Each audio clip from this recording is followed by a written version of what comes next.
guys, welcome back to my channel. I'm the Queen Bee of Bimfi's World, Bimfi, and I'm so happy to have you here. If you're a returning subscriber, thank you so much for coming back, and if you're new here, welcome. Well, as you can already see from the title of this video, today I'll be talking about how I moved from Nigeria to the US as a student. So without further ado, let's get into the video. Alright, so before we start with our first point in this video, I just like to point out that all the processes that I went through to be able to get to the US as an international student was through EducationUSA. They are in different countries around the world, and in some countries they have branches in different states. For example, in Nigeria they have one in Lagos and one in Abuja as well. I went to the one in Lagos. They have advisors that help you throughout the whole process, help you read essays and make sure they're good, very good. They give mock interviews. You have a boot camp where you get to see schools, where you get to see, you know, the different kind of schools, so you're able to start applying to them, know the school that suits you best, if they have stuff that pertains to you, all of the good stuff. So I would definitely recommend that if you are trying to move from any country to the US as an international student, try to make sure to find out if EducationUSA is available in your country, because it helps a lot. Alright, so the first point I have for you today is plan to take exams. You should be ready to take exams in this process. That is one of the first things that you're gonna have to do. Although not all schools require them, you will possibly have to take SATs. I highly recommend that you do. I will tell you later on in this video why I recommend that.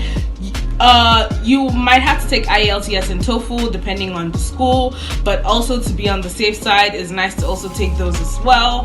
For me, I personally did not use any of those because apart from writing WAEC, I also took IGCSEs, which is like a Cambridge exam, so I just used that instead of IELTS.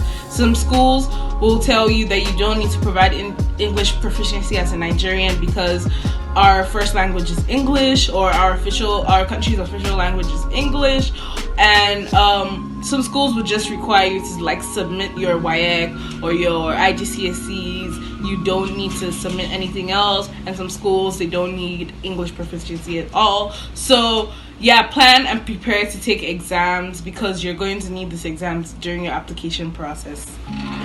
Alright, the next thing on my list is about applying to schools. Remember, you can do all of this through EducationUSA, but again, and EducationUSA is not going to help you to apply to the schools. You have to do that on your own, but they're just going to help you see different schools that you could apply to. So yeah, you need to be able to do your research about the schools that you're looking for. Do they fit into what you want? Do they give scholarships? Do they offer your program? If they do offer your program, what do they do for your program? How far do they go? How in-depth it is? How is the quality? What are the chances? What are the opportunities? What are the benefits that you get from going to that school, going into that program in that school when it's in other schools? What type of school is it? Are you the kind of person that wants to go to a HBCU, which is a historically black college or university? So you want to go to places where you have people of like colored black people, or you want to go to a school that is just like mixed? There are a lot of cultures, everyone. Most schools do have international students, but they might not have a large community compared to other schools. So do you want like a school with a lot of diversity?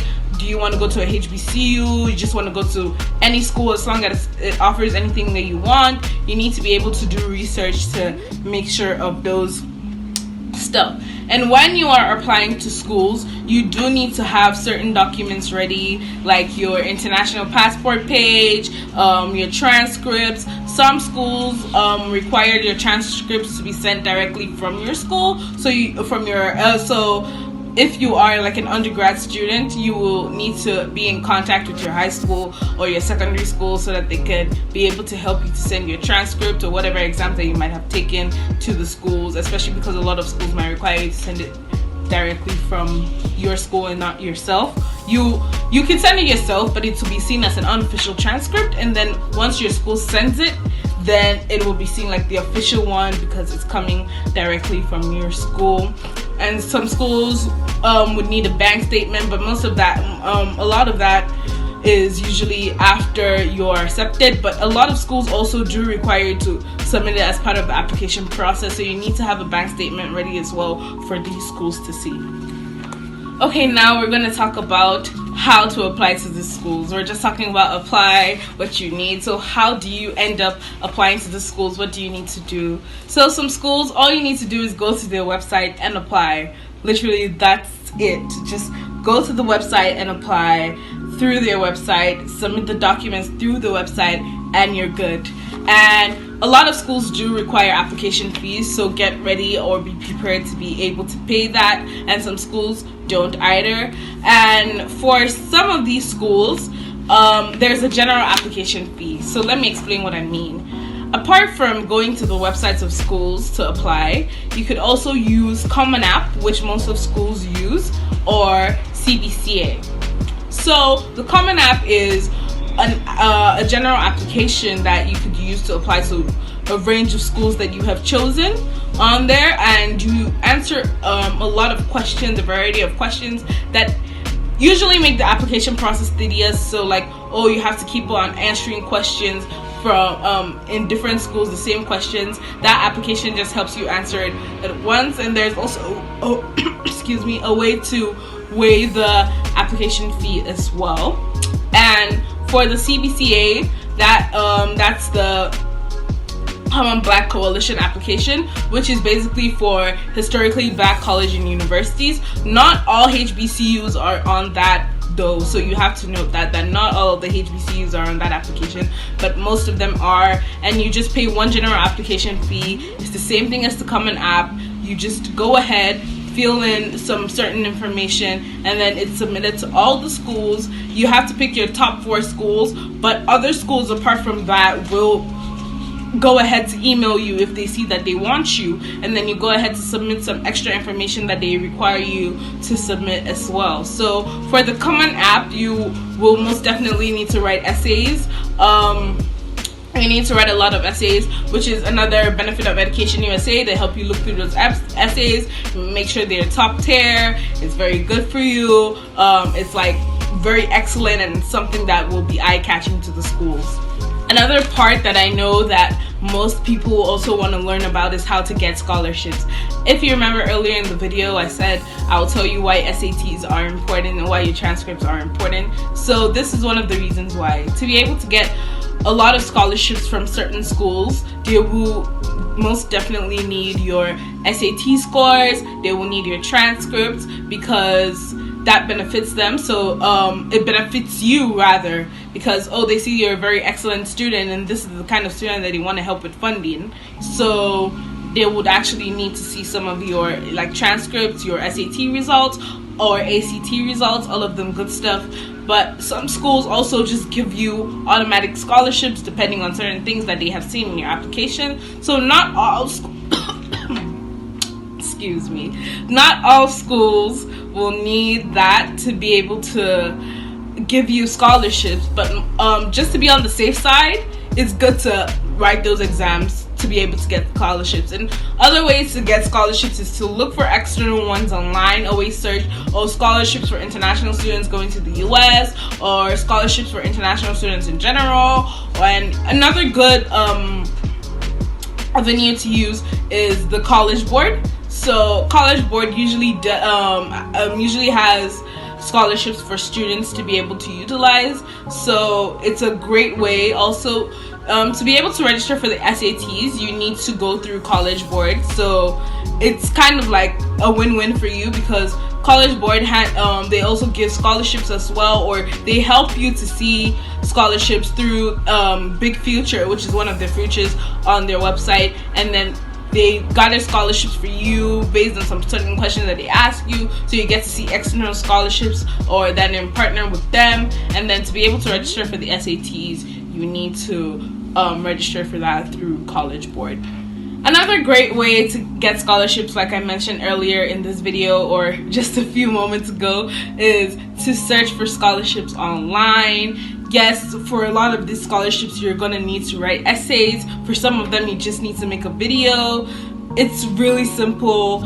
It's a really simple process. Yes, it gets very tedious, it gets very tiring, but at the end of the day, it's all going to benefit you. It's something that you want. So as much as you might want to like give up, you get tired, you need to be able to find a way to pick yourself back up.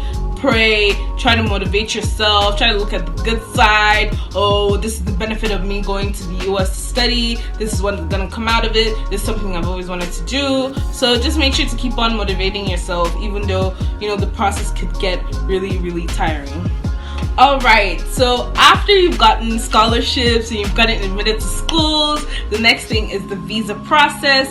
I used EducationUSA to have mock interviews, you know, to know what the interviews were going to look like, how it was going to go. Sometimes you might need to apply for an expedited appointment. That means by the time you apply for an appointment to get your visa, to go for a visa interview, you might see a later date.